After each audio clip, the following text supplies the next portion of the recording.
கிறிஸ்துவுக்குள் பிரியமானவர்களே, கர்த்தரும் இரட்சகருமாய் இயேசு கிறிஸ்துவின் ஈடினியற்ற நாமத்தினாலே உங்கள் யாவருக்கும் என் அன்பின் வாழ்த்து தெரிவித்துள்ளேன்.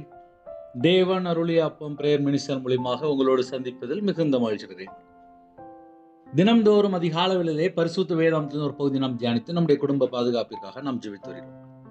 அதிகால வேளையில் அபிஷேகங்களை பெற்றுக்கொள்ள, தேவனுடைய கிருபை பெற்றுக்கொள்ள புதிய நாளிலும் இணைந்திருங்கள். யோவான் 14 அதிகாரம் 1 முதல் 3 ஆகிய வசனங்களிலே, உங்கள் இருதயம் கலங்காதிருப்பதாக, தேவனிடத்தில் விசுவாசமாயிருங்கள், என்னிடத்திலும் விசுவாசமாயிருங்கள். என் பிதாவின் வீட்டில் அநேக வாசஸ்தலங்கள் உண்டு. அப்படி இல்லாதிருந்தால் நான் உங்களுக்கு சொல்லி இருப்பேன். ஒரு ஸ்தலத்தை உங்களுக்காக ஆயத்தம் பண்ண போகிறேன். நான் போய் உங்களுக்காக ஸ்தலத்தை ஆயத்தம் பண்ணின பின்பு நான் இருக்கிற இடத்திலே நீங்களும் இருக்கும்படி நான் மறுபடியும் வந்து உங்களை என்னிடத்தில் சேர்த்து கொள்வேன் என்றார். ஹல்லேலூயா. கிறிஸ்துவுக்குள் பிரியமானவர்களே, நான் போகிற இடத்தை அறிந்திருக்கிறீர்கள், வழியையும் அறிந்திருக்கிறீர்கள் என்றார். இயேசு கிறிஸ்து தம்முடைய சீசர்களை பார்த்து இப்படி சொன்னார். இந்த செய்தியை கேட்கிற கர்த்தருடைய பிள்ளைகள், நமக்கு ஒரு ஸ்தலத்தை ஆயத்தம் பண்ண கர்த்தர் போயிருக்கிறார். மறுபடியும் வந்து நம்மளை அழைத்து கொண்டு போவார். உங்கள் இருதயம் கலங்காதிருப்பதாக. கர்த்தருடைய பிள்ளைகளுடைய வாழ்க்கையிலே பலவிதமான போராட்டம், பிரச்சனைகள், பாடுகள், குடும்பத்திலே கணவன் மனைவிகளை சண்டைகள், பிரிவினைகள், பிள்ளைகளுடைய வாழ்க்கையிலே நிறைய பிரச்சனைகள், இப்படி நம்ம நிறைய ஒரு பெரிய ஒரு பட்டியலே லிஸ்டே வந்துடும். எந்த மாதிரி சூழ்நிலையா இருந்தாலும் சரி, ஆலயத்துக்கு போக முடியாத சூழ்நிலை, சில குடும்பத்திலே பல காரியங்களிலே கர்த்தரை விட்டு தள்ளி போயிருந்தாங்க. இந்த கால வேளையிலே கர்த்தருடைய பிள்ளைகளுக்கு ஒரு சத்தியம் இருக்கு. நான் மறுபடியும் வந்து உங்களை என்னிடத்தில் சேர்த்துக் கொள்வேன். நான் மறுபடியும் வந்து உங்களை என்னிடத்தில் சேர்த்துக் கொள்வேன். என்னிடத்தில் சேர்த்துக் கொள்வேன். நம்மளை மறுபடியும் வந்து அழைத்து கொண்டு போவார். என் பிதாவின் வீட்டில் அநேக வாசஸ்தலங்கள் உண்டு. என் பிதாவின் வீட்டில் அநேக வாசஸ்தலங்கள். நமக்கு ஒரு வீடு இருக்கு. நான் உங்களுக்கு சொல்லி இருப்பேன். ஒரு ஸ்தலத்தை உங்களுக்காக ஆயத்தம் பண்ண போகிறேன். நமக்காக ஒரு ஸ்தலத்தை ஆயத்தம் பண்ண போயிருக்கிறார். அந்த ஸ்தலத்தை ஆயத்தம் பண்ணின பின்பு நம்மளை மறுபடியும் சேர்த்துக் கொள்வார். நம்மளை மறுபடியும் அழைத்து கொண்டு போவார். இப்போ நம்ம என்ன செய்யணும் அப்படின்னா, ஆயத்தம் ஆகணும். எப்படி ஆயத்தம் ஆகணும்? மறுரூபம் ஆக்கப்படணும். கர்த்தருடைய வருகையிலே காணப்படணும். எக்கால சத்தம் ஊதும் போது நம்ம காது கேட்கணும். நம்ம ஆத்துமா வந்து மண்ணோடு ஒட்டிட்டு இருக்கக்கூடாது, உலகத்தோடு ஒட்டிட்டு இருக்கக்கூடாது. நம்ம இருதயம் வந்து எப்பொழுதும் இந்த உலகத்தை குறித்து யோசிக்க கூடாது, பரலோகத்தை குறித்து யோசிக்கணும். ஒரு மனுஷனுடைய வாழ்க்கையில கவலை, கலக்கம், குழப்பம், பிரச்சனை இதெல்லாம் எப்படி இருக்கு அப்படின்னா, இந்த உலகத்தை சார்ந்து இருக்கும்.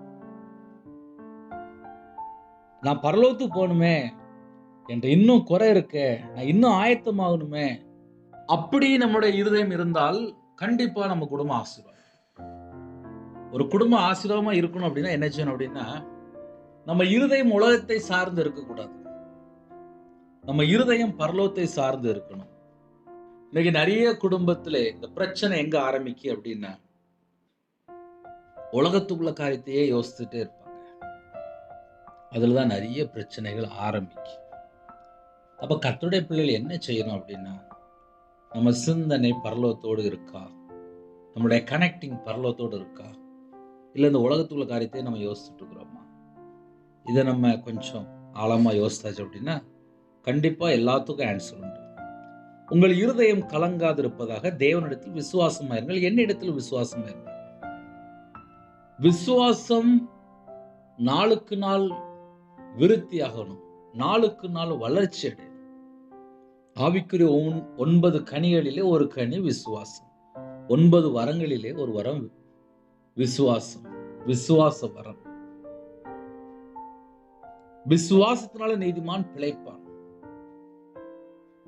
விசுவாசம்தான் உலகத்தை ஜெயிக்கும். விசுவாசிக்கிறவர்கள் பாக்கியவான்கள். விசுவாசமா இருக்கும்போது கண்டிப்பா நம்முடைய வாழ்க்கையில ஒரு ஆசீர்வாதம் உண்டு. விசுவாசம் எந்த அளவுக்கு இருக்கோ அதுதான் நமக்கு ஒரு பலன். நம்ம உலகத்துள்ள காரியத்தை நம்ம யோசிக்க வேண்டாம். எனக்கு பரலோகம் இருக்கு, எனக்கு ஒரு வீடு இருக்கு. இயேசு கிறிஸ்து நமக்கு ஒரு வீடு ஆயத்தம் பண்ண போயிருக்கிறார். மறுபடி வந்து கூட்டு போவார், சேர்த்து கொள்வார், அழைத்து கொண்டு போவார். நம்ம தெரிந்து கொள்ளப்பட்ட ஜனம்தான், அழைக்கப்பட்ட ஜனம்தான். அழைப்பிலே நம்ம உறுதியா இருக்கணும். கர்த்தருக்காக பக்தி வைராக்கியமா இருக்கணும். கர்த்தருடைய வருகையிலே நம்ம போகணும். அப்ப இன்னைக்கு செய்தி என்ன அப்படின்னா, இருதயம் கலங்காது இருப்பதாக. இருதயம் ஏன் கலங்குது அப்படின்னா, ஒரு வீடு கட்ட முடியலையே, பிள்ளை இல்லையே, பேர இல்லையே, குடும்பத்துல கணவர் இல்ல, பிள்ளைகள், இப்படி ஒரு சின்ன ஒரு வட்டமா இருக்கும், சின்ன காரியமா இருக்கும். ஒரு குடும்பத்துல யாராவது ஒரு ஆள் இல்லை அப்படின்னா அந்த குடும்பம் அவ்வளவு கஷ்டப்படும். எப்போதுமே பக்கத்துல இருக்கும்போது தெரியாது, அருமை தெரியாது. தள்ளி போனதுக்கு தான் அருமை தெரியும். ஆவிக்குரிய வாழ்க்கையில ஒரு மனுஷன் வளரணும் அப்படின்னா இருதயம் வந்து கலங்காம இருக்கணும். இருதயம் கலங்காம இருக்கணும். இதயத்துக்குள்ள குழப்பமே வரக்கூடாது. இதயத்துல கொண்டு போய் பிரச்சனையை கொண்டு எப்போதும் வைக்கக்கூடாது. என் இருதயம் பரலோகத்தை சார்ந்திருந்தால் நான் கர்த்தருடைய வருகையில காணப்படுவேன். எக்கால சத்தம் ஊதும் போது நான் பரலோகத்துக்கு போகணும். அந்த எண்ணம் மட்டும்தான் இருக்கணும். முதலாவது தேவனுடைய ராஜ்யத்தையும் அவருடைய நீதியும் தேடுங்கள், அப்பொழுது இவைகள் எல்லாம் உங்களுக்கு கூட கொடுக்கப்படும். அப்ப கால வேளையிலே நம்ம இருதயம் பரலோகத்தை சார்ந்திருக்கா, இந்த உலகத்தை சார்ந்திருக்கா? எனக்கு நித்திய ஜீவன் வேணும், நான் பரலோகத்துக்கு போகணும், நான் சிறு பிள்ளை போல மாறணும், மனம் திரும்பி பாவ மன்னிப்பை பெற்றுக்கொள்ளணும், பரிசுத்தமா வாழணும், ஆவியானவர் என்னை வழி நடத்தணும், ஆவியில நிரப்பப்படணும், என்னோட வார்த்தைக்கு கீழ்ப்படியணும், சத்தியத்துல நடக்கணும், அவருடைய பிள்ளையா வாழணும், கர்த்தருக்கு மகிமை செலுத்துற பிள்ளையா இருக்கணும், தேவனுடைய நாமத்துக்கு என்று நம்ம ஓடணும், அபிஷேகம் பண்ணப்பட்ட பிள்ளைகளா இருக்கணும், கனிகளினால் நிரப்பப்பட்டிருக்கணும், பரிசுத்தமாக்கப்பட்ட பிள்ளைகளா இருக்கணும், நீதியில நடக்கிற பிள்ளைகளா இருக்கணும், கர்த்தருக்காக வைராக்கியம் உள்ள சந்ததியா இருக்கணும், தேவ பக்தி உள்ள ஜனமா இருக்கணும். நற்கிரியை செய்யறதுக்கு தான் நம்மளை உருவாக்கி இருக்காரு. அப்ப நற்கிரியை செய்யற பிள்ளைகளா இருக்கணும், நன்மை செய்யற பிள்ளைகளா இருக்கணும், தானம் தர்மம் செய்யற பிள்ளைகளா இருக்கணும், இடைவிடாமல் ஜெபிக்கிற பிள்ளைகளா இருக்கணும், வேதத்தை இரவு மூலமா தியானிக்கிற பிள்ளைகளா இருக்கணும். இதெல்லாம் நமக்கு கொடுக்கப்பட்ட கிருபை. எவ்வளவு கிருபை தெரியுமா? இந்த உலகத்துக்குள்ள காரியத்தை உட்காந்து யோசிச்சுட்டு கலங்கிக்கிட்டு குழம்பிக்கிட்டு புலம்பிக்கிட்டு, ஐயோ அவ அப்படி சொல்லிட்டாளே, அவன் அப்படி சொல்லிட்டானே, இந்த 2 பாயிண்ட் உட்காந்து பிடிச்சிட்டு அதுக்கப்புறம் வேற ஒண்ணுமே மூளையே வேலை பார்க்காது. சின்ன காரியமா இருக்கும். குடும்பத்துல யாராவது பக்கத்து வீட்டுல இல்லை சொந்தக்காரங்களை யாராவது ஏதாவது ஒன்று சொல்லியிருப்பாங்க, அதே உட்காந்து யோசிச்சுட்டு இருப்பாங்க. அப்புறம் என்னைக்கு ஆவியில வளர முடியும்? ஆவியில வளரணும் அப்படின்னா சின்ன சின்ன காரியங்களை தூரத்துக்கு போட்டு போய்கிட்டே இருக்கணும். என்னுடைய வாழ்க்கையில, தனிப்பட்ட வாழ்க்கையில, நான் வியாபாரத்துல இருக்கும்போது, மாந்திரியத்துல கட்டப்பட்டிருக்கும் போது, விக்கிரத்துல இருக்கும்போது, துன்மார்க்கனா வாழும்போது, ஒரு 50-55 லட்ச ரூபா கடன் வந்துச்சு, கஷ்டப்பட்டேன், நடு ரோட்டுக்கு வந்தேன். அப்படியே லைஃப் முடியல. நான் பரலோகத்துக்கு போகணும், எனக்கு நித்திய ஜீவன் வேணும், மனம் திரும்பி பாவ மன்னிப்பை பெற்றுக்கொள்ளணும், இயேசு கிறிஸ்து ரத்தத்தினால கழுவப்படணும், பரிசுத்தாவே பெற்றுக்கொள்ளணும், அபிஷேகம் பண்ணப்படணும், கர்த்தருக்கா எழும்பி பிரகாசிக்கணும், சுவிசேஷம் அறிவிக்கணும், குடும்பமா கர்த்தருக்கா வாழணும்னு சொல்லி வைராக்கியத்தோடு 2016 கர்த்தருடைய கிருபையினாலே அந்த கிருபை தந்தார். இன்னைக்கு 2026 அப்படின்னா என்ன அர்த்தம் அப்படின்னா, எல்லா மனுஷனோட வாழ்க்கையிலே எங்கேயாவது ஒரு இடத்துல ஒரு குறைகள் இருக்கும். நிறைவான ஆவியான வரும்போது எல்லா குறைகள் எல்லாம் நீங்கி போகும். அப்ப காலவேளையிலே ஆலயத்துக்கு புறப்படுறீங்களா? சந்தோஷமா போங்க. காணிக்கை செலுத்துங்க. தேவனுடைய பாதப்படியில் அமர்ந்துருங்க. தேவனை துதிங்க. தேவனை மகிமைப்படுத்துங்க. நல்லா பாடி கொண்டாடுங்க. கர்த்தரை மகிமை செலுத்துங்க. குடும்பத்தை தேவன் ஆசீர்வதிப்பார். நித்திய ஜீவனுக்குள்ள போகணும். தேவனுடைய கிருபையை பெற்றுக்கொள்ளுங்க. புதிய கிருபைகளை பெற்றுக்கொள்ளுங்க. ஆலயத்துக்குள்ள போகும்போது என்னை அபிஷேகம் பண்ணுங்க. பரிசுத்தவெல்லாம் நிரப்புன்னு சொல்லி கேளுங்க. கேட்கிற எவனும் பெற்றுக்கொள்கிறான். ஹல்லேலூயா. இன்னைக்கு ஒரே ஒரு பாயிண்ட் தான். நான் உங்களுக்கு சொல்லியிருப்பேன், ஒரு ஸ்தலத்தை உங்களுக்காக ஆயத்தம் பண்ண போகிறேன். என் பிதாவின் வீட்டில் அநேக வாசஸ்தலங்கள் உண்டு. நமக்கு ஒரு ஸ்தலத்தை ஆயத்தம் பண்ண போயிருக்கிறார். வந்து கூட்டு போவார். நான் போய் உங்களுக்காக ஸ்தலத்தை ஆயத்தம் பண்ணின பின்பு நான் இருக்கிற இடத்துல நீங்களும் இருக்கும்படி நான் மறுபடியும் வந்து உங்களை என்னிடத்தில் சேர்த்துக் கொள்வேன். மறுபடியும் வந்து நம்மளை சேர்த்துக் கொள்வார்.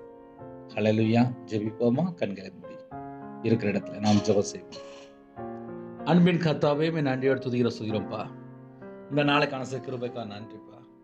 பரிசுத்தமுள்ள ஓய்வு நாளில் யாரெல்லாம் ஆலயத்துக்கு புறப்படுறாங்களோ தேவனுடைய கிருபை பெற்றுக்கொள்ளணும். ஆலயத்துக்குள்ளே நாட்டப்பட்ட பிள்ளைகளாக இருக்கணும். யாரெல்லாம் ஆலயத்துக்கு போக முடியாத சூழ்நிலை இருக்காங்களோ எல்லாரையும் அழைத்து கொண்டு போங்க. குடும்பமாக ஆலயத்தில் நாட்டப்பட்டோம். கர்த்தர் கிருபை செய்யுங்க. ஓய்வு நாளிலும் அப்பா மனமகிழ்ச்சி நாள் என்று எண்ணி ஆலயத்துக்கு சந்தோஷமா மனமகிழ்ச்சியா இருக்கிறத கிருபை செய்யுங்க. இந்த நாளை ஆசீர்வதித்தாங்க. யாரெல்லாம் ஆலயத்துக்கு புறப்படுறாங்களோ சகலவிதமான பாதுகாப்பு தாங்க. முன்னும் பின்னுமா தேவன் நிப்பாட்டுங்க. ஆலயத்திலே அப்பா கர்த்தருடைய வார்த்தை உங்க பிள்ளையுடைய இதயத்துக்குள்ளே அப்பா எழுதப்படணும்ப்பா. மேய்ப்பனை உங்களுடைய கரத்தில் பண்ணிடும். போதிக்கிறவர்களே அப்பா உங்களுடைய கரத்தில் பண்ணிடும்.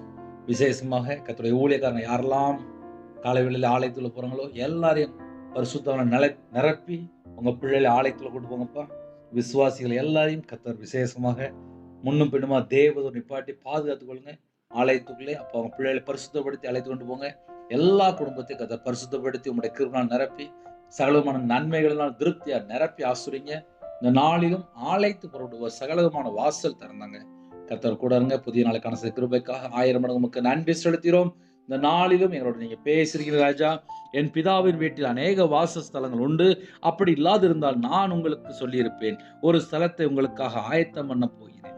நான் போய் உங்களுக்காக ஸ்தலத்தை ஆயத்தம் பண்ணின பின்பு நான் இருக்கிற இடத்துல நீங்களும் இருக்கும்படி நான் மறுபடியும் வந்து உங்களை சேர்த்துக் கொள்வேன். என்னிடத்தில் சேர்த்துக் கொள்வேன் சொன்னீங்க ராஜா. எங்களுக்காக அப்போ ஒரு ஸ்தலத்தை ஆயத்தம் பண்ண போயிருக்கிறீங்க. அந்த ஸ்தலத்துக்கு எங்களை கூட்டு போற கிருபைக்காக உண்மை நன்றியோடு துதியோ சொல்லிருப்பா. எங்களுக்காக தான் ஒரு ஸ்தலத்தை ஆயத்தம் பண்ண போயிருக்கிறீங்க. அதை எண்ணி பார்த்து அப்பா உமக்கு நன்றி செலுத்திடும் ராஜா. உங்கள் இருதயம் கலங்காது இருப்பதாக என்று அப்ப உங்க பிள்ளையோட நீ பேசிருக்கிறீங்க. தேவையில்லாத உலக கவலை, உலக மயக்கம் எதுவும் வேண்டாம்ப்பா. கர்த்தர் உங்க பிள்ளைகளோட கூடங்க. எல்லா குடும்பத்தையும் ஆசுறீங்க. யாரெல்லாம் வெளியில போறாங்களோ முன்னும் பின்னுமா தேவதூர் நிப்பாட்டி பாதுகாத்துங்க. இந்த நாளிலும் பிறந்த நாள், திருமண நாள் யாரெல்லாம் கொண்டாடுறாங்களோ எல்லா குடும்பத்துக்கும் சகலமான வாசல் திறந்து விசேஷமா பிறந்த நாள், திருமண நாள் கொண்டாடுற குடும்பத்தை கர்த்தர் 1000 மடங்கு ஆசீர்வதிங்க. திருப்தி ஆசீர்வதிங்க. சில குடும்பத்துல அப்பா கர்த்தர் ஜெபிக்கிறாங்க. கர்த்தர் மனம் இறங்க மாசமா இருக்காங்க. கர்த்தர் ஆசீர்வதிங்க. டெலிவரி போற குடும்பத்தை கர்த்தர் கூட இருந்து ஆசீர்வதிங்க. இந்த நாளில் சிறு பிள்ளைகள் முதல் கொண்டு முதியோருடைய எல்லா குடும்பத்தையும் கர்த்தர் வேலை அடைத்து ஆசீர்வதிங்க. கர்த்தருடைய கரத்துல அர்ப்பணிக்கிறோம். அப்பிரயோஜனமான ஊழியக்காரப்பா வெளிநாட்டுல இருக்காங்க. அவங்க இருக்கிற இடத்துல எந்த சூழ்நிலை இருக்கிறாங்களோ ஆலயத்துக்கு புறப்படுவதற்கு கிருபை செய்யுங்க. விசேஷமாக அப்பா சரீரத்துல பலவீனத்தோடு படுத்த படுக்கையில அவசர சிகிச்சையில எங்கெல்லாம் கஷ்டப்படுறாங்களோ அந்த இடத்துல கர்த்தர் இறங்கி வந்து உங்க பிள்ளைகளை தொட்டு சுகமாக்குங்கப்பா, சுகமாக்குங்கப்பா. எல்லா குடும்பத்தையும் சுகமாக்குங்கப்பா. சிறுபிள்ளைகள் முதல் கொண்டு முதியோர் எல்லா குடும்பத்தையும் சுகமாக்குங்க. உங்க நாம மட்டுமே விடட்டுப்பா. உங்களுடைய கரத்துல தாழ்த்து அப்படின்னும் அப்பிரயோஜனமான ஊழியக்காரப்பா. சிறுபிள்ளைகள் முதல் கொண்டு முதியோர் எல்லா குடும்பத்துக்கு கர்த்தர் வேலை அடைத்து ஆசுடுங்க. உங்க நாம மகிமைப்படட்டும். உங்களுடைய ஜீவன்களை தாழ்த்து அப்படின்னும் துதி கன மகிமை எல்லாம் ஒருவருக்கே செலுத்திடும். இயேசு கிறிஸ்துவின் பிதாவே ஆமென். தேவனுக்கே மகிமையுண்டாதாக. கர்த்தர் தாமே உங்களை உங்கள் குடும்பத்தின் சகல காரியத்திலும் சம்பூர்ணமாக திருப்தியாக கர்த்தர் கொடுத்து அபரிதமாக ஆசீர்வதிப்பாராக. ஆமென். கர்த்தராகிய இயேசுவின் கிருபையும் பிதாவாகிய அன்பும் பரிசுத்தனுடைய ஐக்கியமும் இப்பொழுதும் எப்பொழுதும் சதா காலங்களிலும் நம் அனைவரும் கொடுப்பதாக. கிறிஸ்துவ பிரியமானவர்களே, ஆலயத்து பொருட்டு போங்க, ஆலயத்தினுடைய நன்மைகளை பெற்றுக்கொள்ளுங்க. God bless you. Thanks for watching. Please subscribe our channel. Click the like and share. Click the bell. God bless you.